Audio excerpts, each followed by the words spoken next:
Three, two, one. Hello, everybody. Welcome back to the Premier Madden podcast. I'm your host, Finn. It's good to be back. We've had a little bit of a break over the holidays, but here we are getting ready to catch up on all the league news and info that's been going on. Joining me today is my man, Anthony. What's going on, bro? Not much, Finn. How you doing today?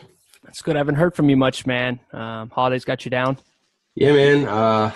When you got a family and in-laws and all that good stuff, like they pull you in so many different directions during the holidays. So a quick trick for that is just marry a Hawaiian and then move her across the world, and then you don't have to deal with her side of the family. damn. See, I married an American and moved 5 minutes down the street, so I'm screwed. Gotcha. Yeah, so I have twice as much time as you. That would explain why I'm over here. At least twice as much. Also joining us today is a special guest. He's been hopping on the podcast a couple times with me to talk college prospects and getting you guys all ready for the draft day coming up here soon.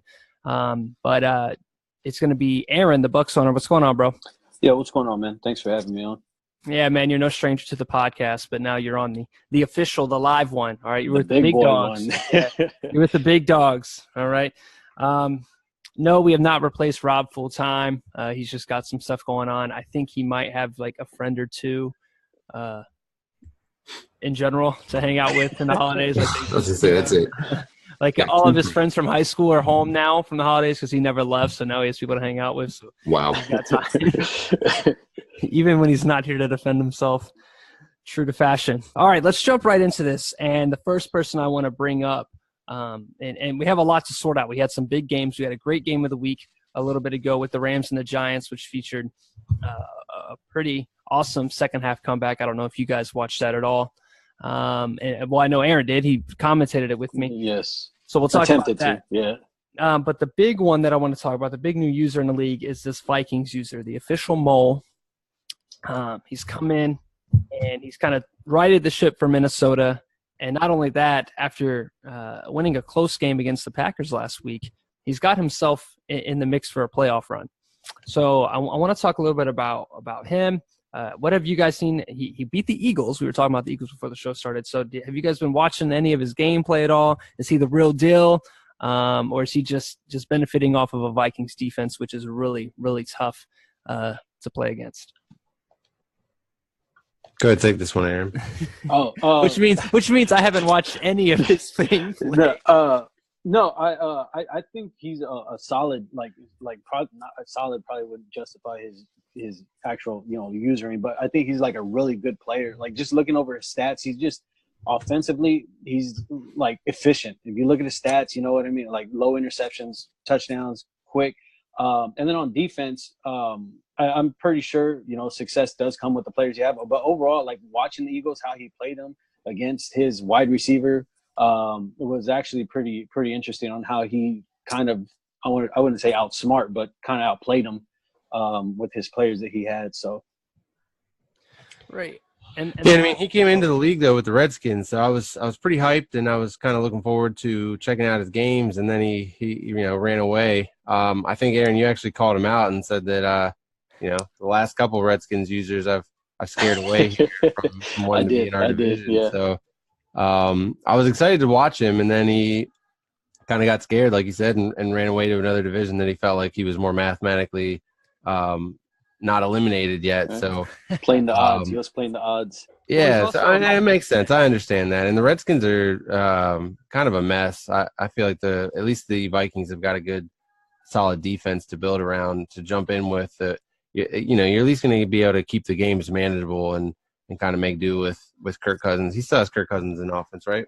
Correct. Yeah, he does. So, yeah, so you've got a pretty solid team there to build around. So, and he's got the talent to build off of injuries. Dalvin Cook got himself a hip injury, and he went and dropped 100+ with Kerwin Williams. Watching some of his, I wouldn't say film. I'm not really watching film, but just watching the games as I was scouting for highlights and just watching them live. One of the things I noticed is he's a guy that has his mic running while he's twitching and streaming and stuff like that. He's very calm. Now, my favorite comment of his was he was playing the Packers, and after the Packers did something, he was like, "I'm going to run some he goes, "I'm going to run some hurry up. This shit's corny," and I was just laughing. But he's a real patient. He's a real patient guy. He understands that he's got a leg up on defense from a roster standpoint, and he's got a leg up on defense and just user ability.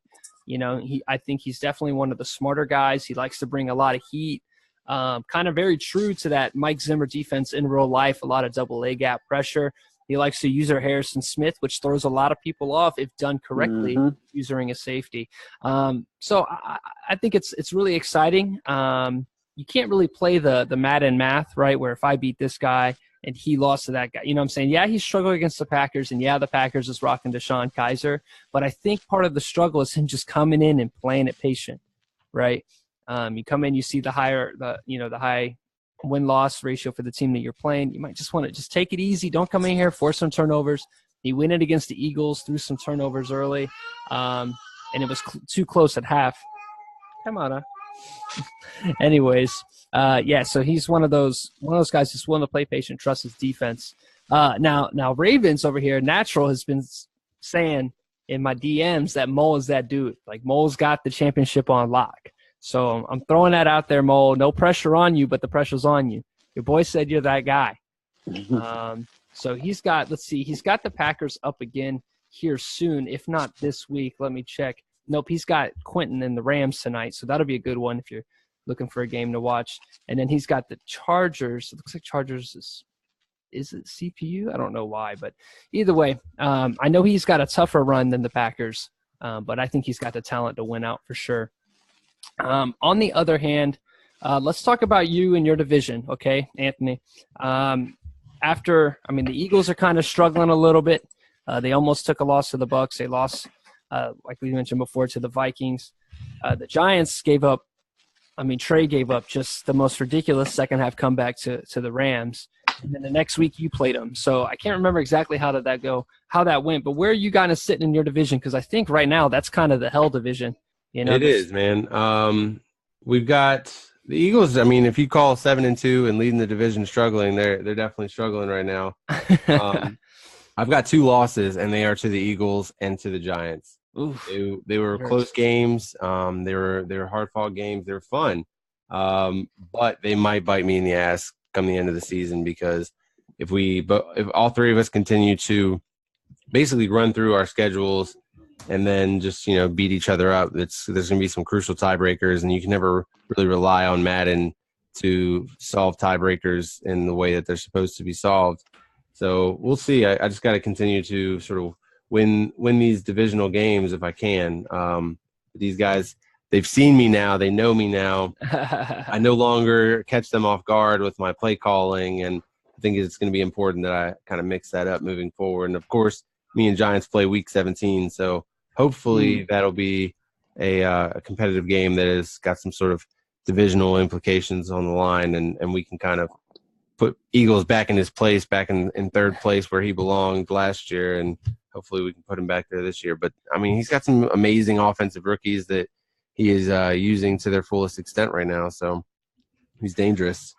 And one of the other things I really like, and this is why I like these interdivisional rivalries, is creativity. Like you mentioned before, they've played you before. They know what you're about. So it looks like in his most recent matchup against you, Giants whipped something out of the back pocket.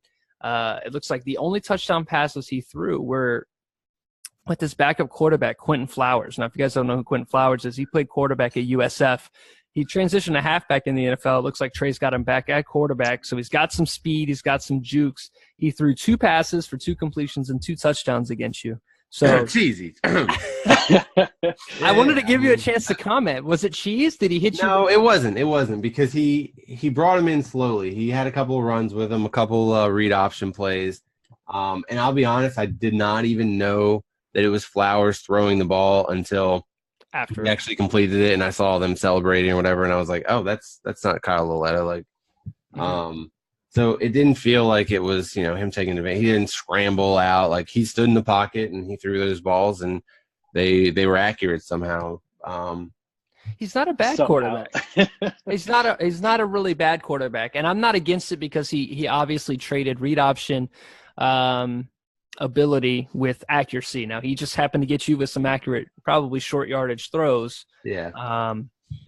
But yeah, Flowers definitely has some experience there at quarterback. So. Yeah, and I was actually in control of that game for the most part. I actually felt like, one of those games where you're like, all right, I've got this. Like, let's not just screw it up somehow, and we're gonna come away with the victory. But he made a surge there, third, fourth quarter. I remember there was a third and long, and it was a crucial third and long because it was one possession game, and if I had stopped him there, no, sorry, it was a third and short. I think it was like a 3rd and 1.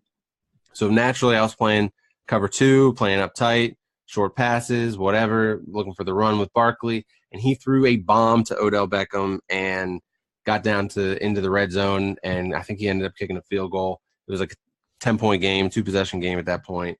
There wasn't enough time. And that was kind of the play I remember being the sort of game winner for him. So he played a really smart game. Like I got to credit him there.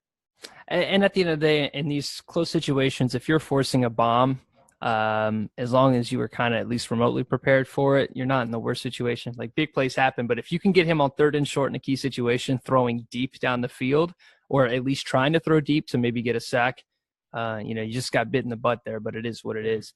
And it was Odell Beckham Jr., so Right. He actually is going to go over to Philly this week. He's going to be playing the Eagles, so maybe he can go and, I don't know, do something to bring you a little bit closer to the top of the division. I don't know how it all works. I guess I hope for a tie. I don't even know. Like, just hope for the worst, man. Hope they injuries. Both, Yeah, I guess you can hope for digital injuries because it's not real people. So I agree with that. There you go. Yeah.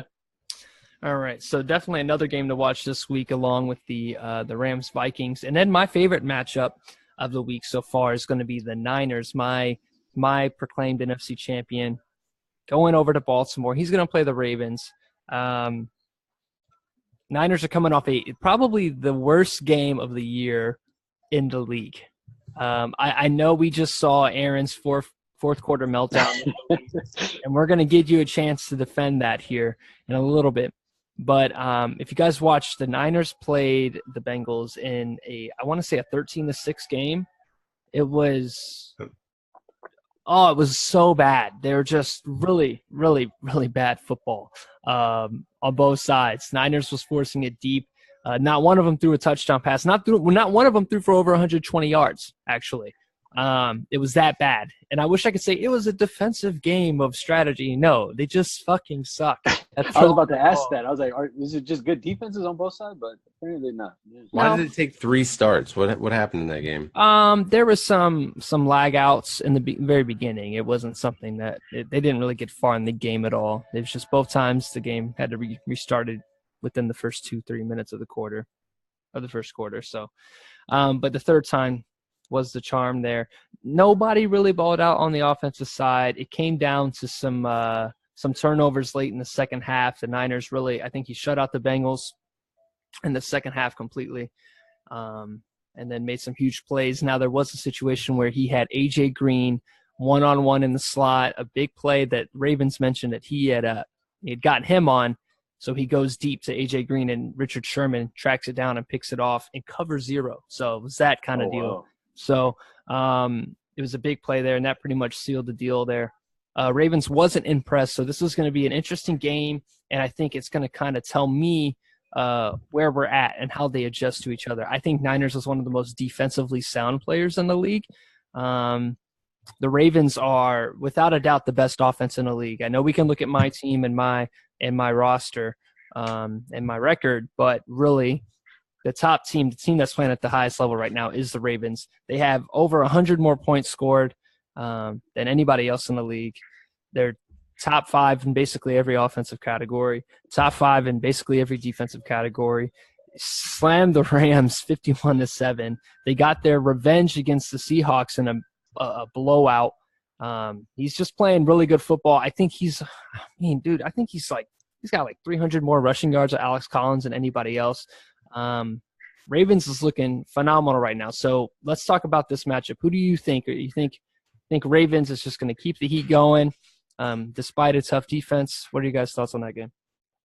I mean, he's been the best player in this league since last year. Should have won the Super Bowl last year. Like, you guys know how I feel about all that business. I mean, last year I posted some stats in the chat. Like, he was clearly the best defense in the league last year. So the fact that his offense is rolling this year just means he's a two-headed monster here on both sides of the ball. Like, if he doesn't win the Super Bowl this year, I'm going to say props to whoever knocks him off, because they're going to have played a hell of a game, similar to the way that Bengals played him earlier this season. I mean, whoever's in the playoffs matched up against him needs to hit up Bengals and make sure that they have that game plan on deck. Like, they need to get his scouting report, the ins and outs. Like, if you want to stand a chance, like, it's going to take that much of an effort to beat him in the playoffs this year. That's my opinion. I'm putting that one blitz, that fire zone 3 blitz from 4-6 in my playbook, and I'm just going to run it. No, I'm just going to run it periodically, just so he sees. Like, I'll probably audible out of the blitz, but I just want him to see that in the play art. Just to get in his bug head. him. Just bug him. I think that's the key. I think just bugging him and throwing him off his game a little bit. And before we get into the playoff run here, as we talked about a little bit, I want to give Aaron a chance, one, to explain what happened against the Eagles and your thoughts, and then two, to send a message to the Saints live on air, whatever you want to say. And the reason why is because I don't feel like you've had a chance to really get out what you feel about him in chat at all. So go ahead and do it here. Well, for the first one, for the Eagles, ultimately, I just felt like he just kind of relied on his little speed receiver a little too much.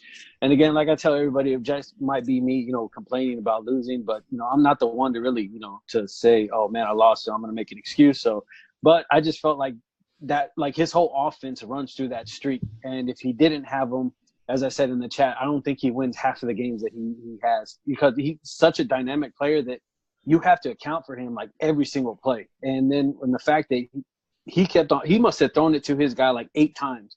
My fastest guy is a 91 on defense in the secondary. So, like, odds are he's going to catch, half of them. And I think he did. I think he caught like 4 for, and it changed the whole game. But also, too, at the end, I had a complete bonehead decision. I decided to run 4 verts against a cover 3, which I thought would work. And, he's got a beast defensive line. Block, shed, sack. Jameis is going to do what Jameis does and turn over the ball, and that was pretty much the game. So, but yeah, that was a complete meltdown on my end. So there's a lesson learned. As I told Ravens, it was my Jason Garrett coming out. So yeah, that's pretty much, after that happened, I moved on to week 11 to get against the Saints, and out of respect for the league and out of, for the type of, recognition or whatnot, whatever I'm trying to do, I try to keep it cordial with this guy, because I think he overdid it, went a little overboard, got a little too personal, which, I don't know. He seems kind of socially awkward, so I didn't want to really call him out on it. So maybe he didn't know or whatnot, but, I just kept it cordial, let the gameplay, speak for itself. And then, made that little video about him losing the game. So, at the end, he got swept by the Bucs, so that's all I really, can say about him. Now, I want to bring up the playoffs here, the playoff picture, and I want to highlight a guy who I don't think you guys might expect to be in the AFC playoff picture here. So right now, obviously, we know who the 1 seed is.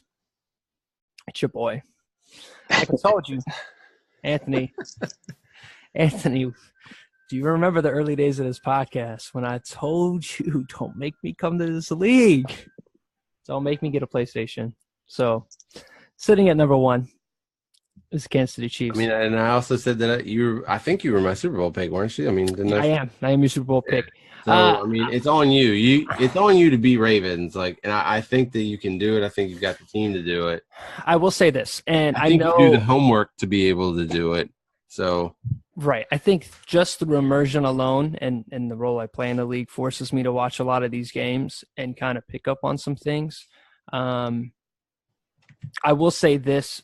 My offense isn't firing on all cylinders until I got Kareem Hunt back, and now he's kind of been the I mean, the real true game changer for me has been. You mean Kareem Hunt. got Kareem Hunt back from the suspension that you self-imposed suspension. and Yeah, because you were so confident in your abilities that you didn't need a 91 overall running back, that you'd be able to do it with C.J. Anderson.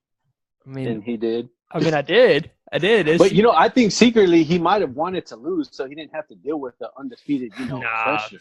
No, I talk too much junk to take a loss. Loss. This game, I almost thought that when the Ravens lost last year, no, he didn't lose in the regular season. I think that losing this year early in the season, not having that record, Madden does give you the bounces if you are not undefeated. But when you are undefeated, and if you don't play the sharpest game that you've got, like, Madden will punish you. And I know that he's one of the guys that was hating on the whole, scripts theory or whatever. Okay. But, like, I don't care who you are or what you are. Like, you can't be that arrogant to think that there's no, like, sort of Madden scripts that they follow, because they're clearly in the game. Like, it's been documented by EA. They're in the game. Like, so I think that it actually is beneficial to have a loss. So right. If you want to take a loss later this year, go ahead.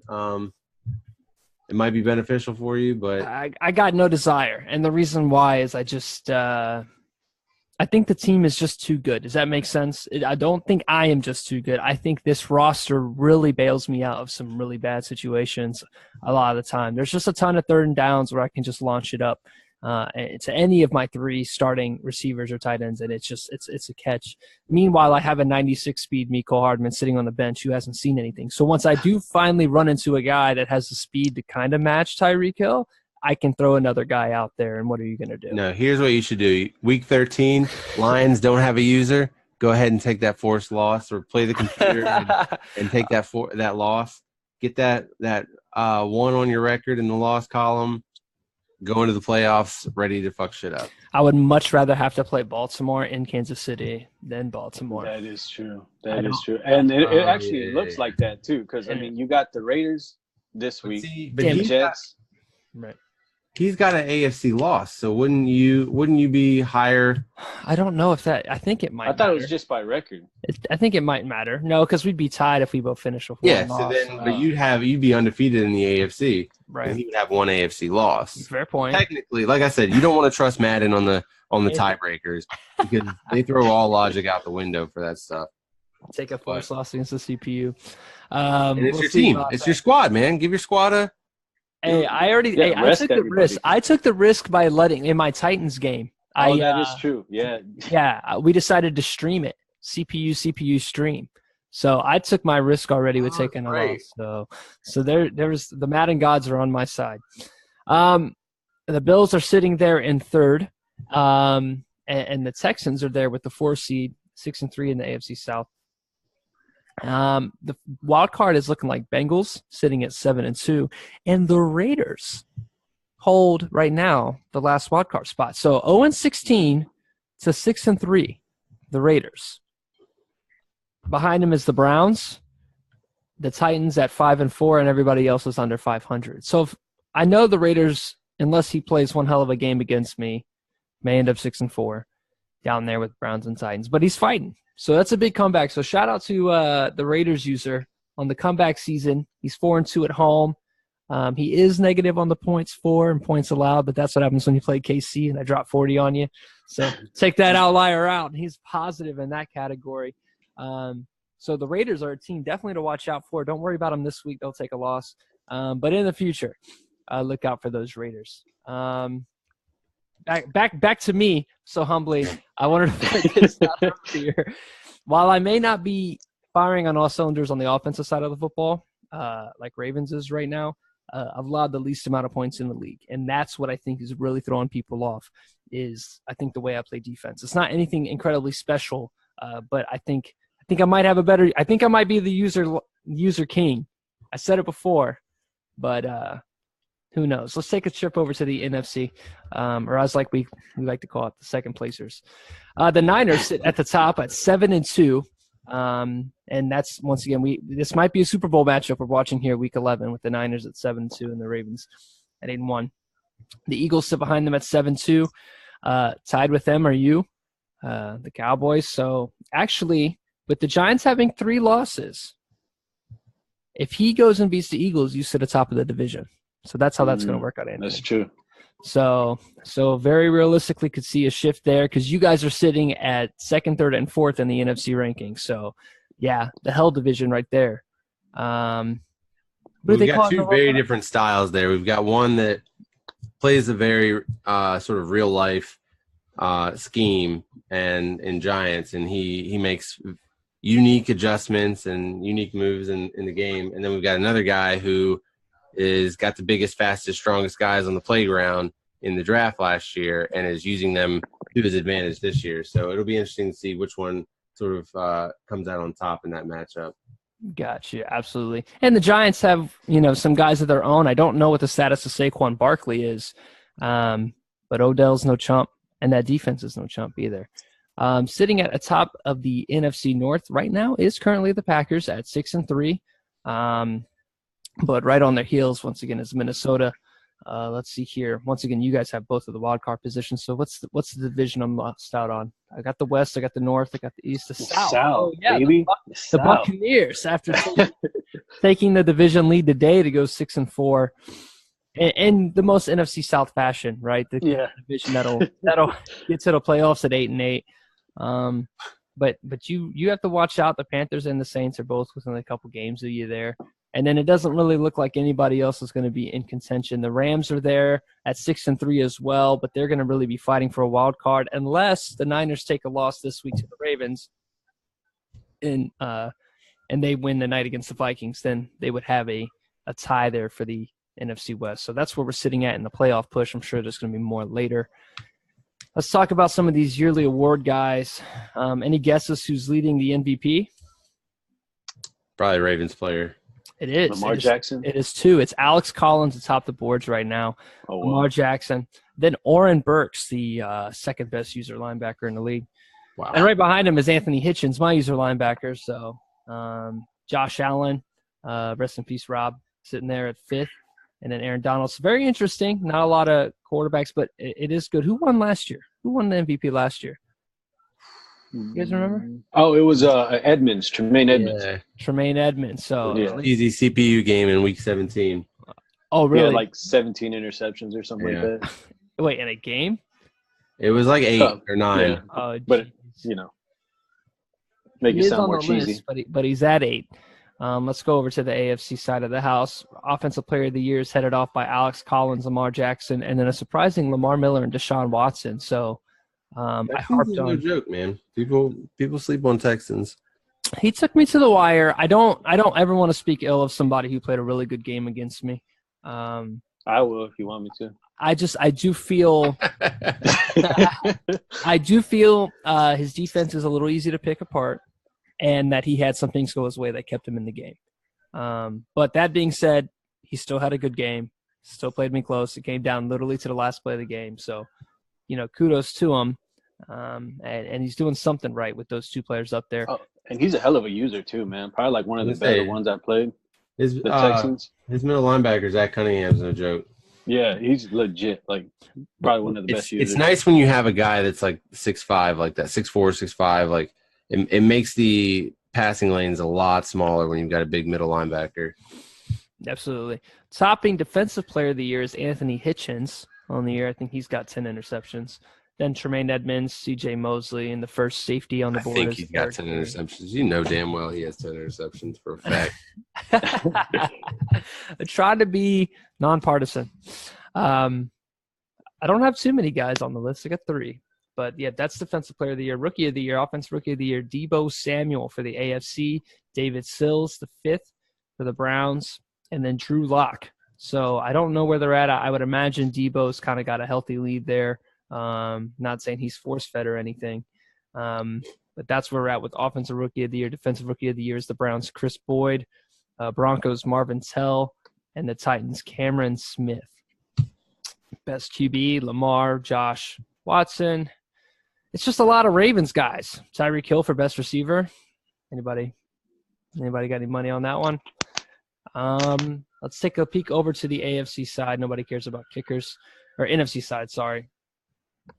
offensive player of the year is looking like David Johnson. I wonder where he's at. I might check to see where he's at. Y'all remember he just had receptions out the ass on David Johnson. Mhm. So I'll take that over at some point. you're right there. Yeah, you are right there. And I'm actually we're gonna skim through these. I would like to go through the stats and see what the leaders are like, but because that would probably tell us a little bit more than what the awards are in week 9, wherever the hell we are. But yeah, Zeke's right there behind him. Oren Burks for Defensive Player of the Year with Sherman a close second. So Sherman's leading the league in tackles. I was just looking at that right now. 58, Yeah. right? Yeah, that's weird. It's weird. He doesn't have him in the slot, I don't think, either. So that's definitely something out of the ordinary. And then your boy Leighton Vander Esch sitting at 4 behind Aaron Donald. Rookie of the I have Year. not been. I don't know if I've gotten lazy. Maybe I should have done what Rob was saying earlier and moved over and picked a new linebacker to kind of try to get users with. I feel like I'm complacent now, and I'm not like trying to bait people. I'm just like playing my role on defense, and the lurks have not been coming like they were coming last year. Right. Yeah. I don't know how I feel about using multiple people.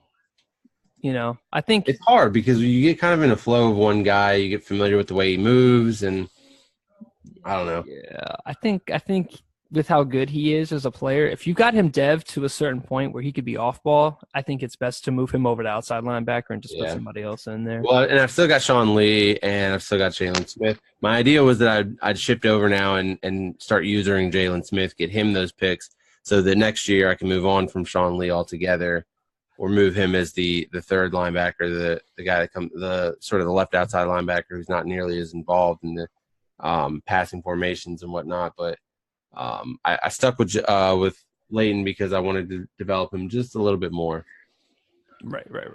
David Johnson actually is 3rd in the NFL in receptions. Wow. Tied for 2nd with 47.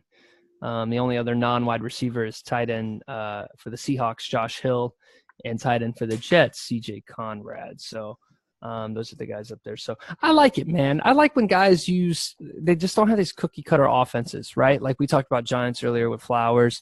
Sometimes with these sim leagues, the rules get so constrictive that people can't have different offenses. So I do like that we allow like the position change for Flowers to quarterback, so you can run the read option if you want to. Let David Johnson get some catches. I know a lot of leagues won't allow, your running back to be your leading receiver. I mean, he's got almost double the receptions of J.J. Nelson on the team, but it doesn't look like he's dominating.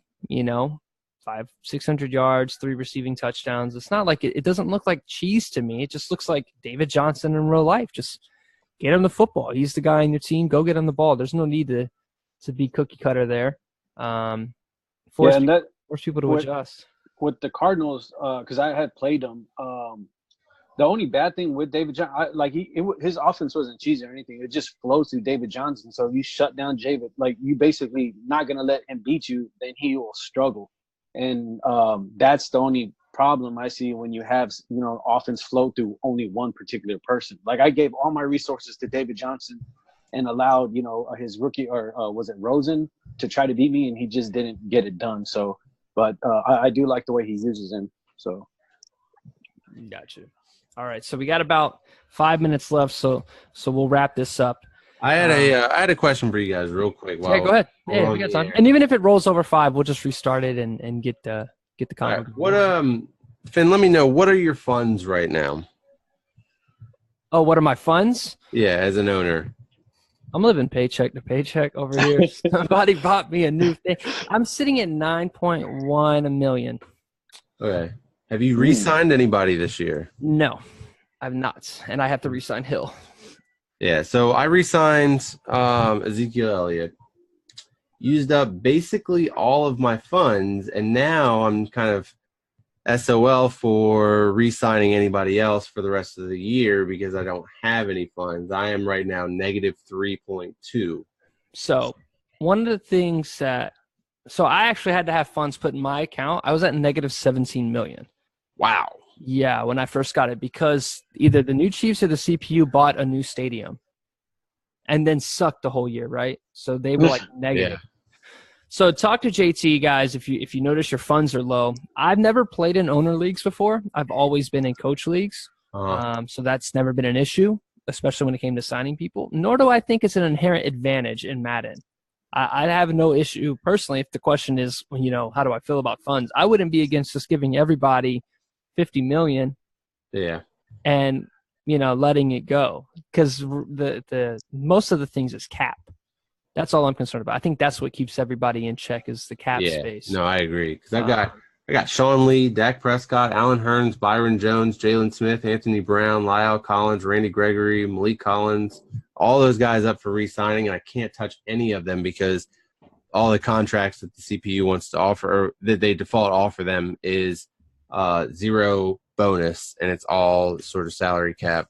Right. So it's kind of. I thought you could been a sign weird guys year for re-signings. like They won't. for They like won't. they won't basically like a credit. I thought they did that. I really don't know how it works, but I will say this: I don't want to see a bunch of people hitting free agency because of owner mode, and I would like to see people allowed to sign. So, because I assumed that everybody else was struggling too, because like my team, when I went and looked at the finances and all that, like I'm rated number 2 in team value. I've got like a bunch of people, a bunch of players making a bunch of money in jersey sales and whatnot. Like it's weird because it's basically like if I didn't go to or win a playoff game last year, like I'd have probably negative 17 funds also. Yeah, that's true. right, absolutely. But I had planned for that because like when I took over the Bucks, I had like a lot of bad contracts. So I've been trying to get rid of JPP. Nobody wants him. I don't blame them. But like right now I'm at like about like 24, 25 mil. But that was just from trying to get away from bad contracts and everything like that. So, but yeah, I've never really haven't paid attention to it for quite a while. But like I said, the only player that I've re-signed was Ezekiel Elliott, and I mean that was a pretty obvious one. I considered moving on from him maybe and seeing about franchising him and trading him because he's like one of the few trading pieces that I would have. And running back seems to be a good position to do that for, at least in real life. I don't know about in Madden. I think that he makes everybody seem a lot better, and he's only 24 years old. So this draft is going to be super important for you, man. Benny Snell, send him over. So, all right, guys. Well, we're up at two minutes or so, so we'll let this right out. Aaron, thanks for joining us. I know me and Anthony pretty much talk 90% of the time. So good, man. But glad to have you on. We're gonna look forward to all the future draft prospect podcasts that we'll be doing, looking in depth. I'm looking over at the class right now. It looks like it is updated, so go scout your quarterbacks, go scout those guys, and get ready for the draft. Anthony, it's good to hear from you, bud. Glad to know you're alive. Yeah, thanks for having me on. So, happy New Year, everybody in the league. New Year's resolutions, get them out. Beat the Chiefs should be at the top of everybody's. Come get this title. Come get it. But if you're not in the league and you're listening to this fucking podcast, wondering what the fuck we're talking about, come into the league and come give me a loss. Join.premiermadden.com. Submit the fucking resume and get your spot in the league. So, all right, guys, we're out.